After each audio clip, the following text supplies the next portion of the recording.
saxaafadda Soomaaliya waxa ay soo martay heerar kala duwan waxaana jira dad taariikh iyo sooyaal ku lahaa u saldhigida mihnada saxaafadda oo heer sare ka gaaray. Ciise Faarax Maxamed waxa uu ka mid yahay dadka muddada dheer ku dhex jiray saxaafadda waana waaye arag saxaafadeed waana qoraa wax ka qora sheekooyinka iyo taariikhyada kala duwan ee ka dhaca dalka.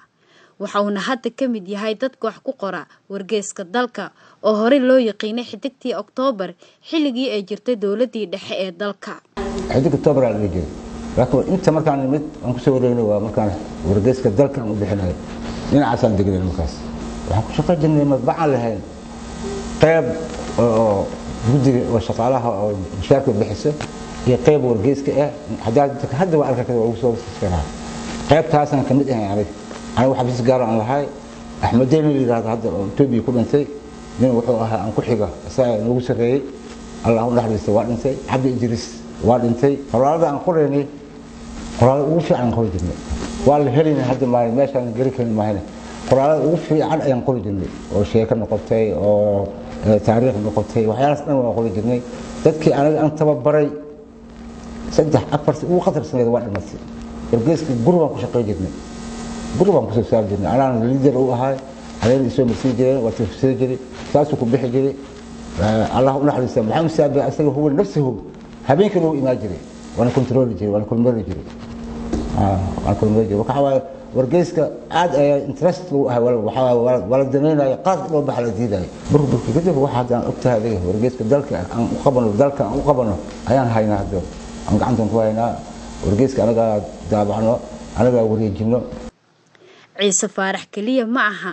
waaye arag saxaafadeed ee waxa uu bara saxaafadeed ka ahaa iskuul ku yaala Muqdisho oo saxaafadda ku baray wariyaal imika Muqdisho si weyn looga yaqaano. macallimiinta saxaafaddu waa caddahay baraanka taalaha waxay ku caddahay qofka kale uu ka akhris badan yahay waa ka horumarsan yahay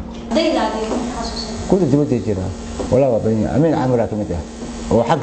حق حلوة قابسنا صورة العدالة هذا ذكي عم بروح مجال ضد بنا وحساب ما كل اسمها كل اسمها ضد بنا khibradii way aragnimada u leeyahay ka shaqeynta saxaafadda Ciise Faarax Maxamed waxa uu kula wadaagay dhalinyarada jecel ku biirida ama ka shaqeynta saxaafadda in ay qaataan taladan ana waxaan farinteedu waa caddahay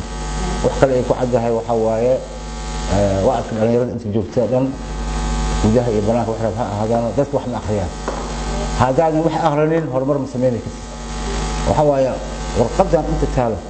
أنا يستأسوي كمان هذا أخر أكون نقطة هذا كسوي إنك أوجدت ولا يعاون أتله دنا كوجدت وحوايا مار هذا واحد أخرين ليست مار هرب مسعونيس هذا واحد أخرين ولا جام مسعونيس أبقى وريها مجرانسها وأنا واحد من أخرين هذا واحد أخرين وحبط مقامنا بان واحد سمينيس آمن حاج حسين محمد راضي هاي تلفزيون قرقة الصومالية مقدشو.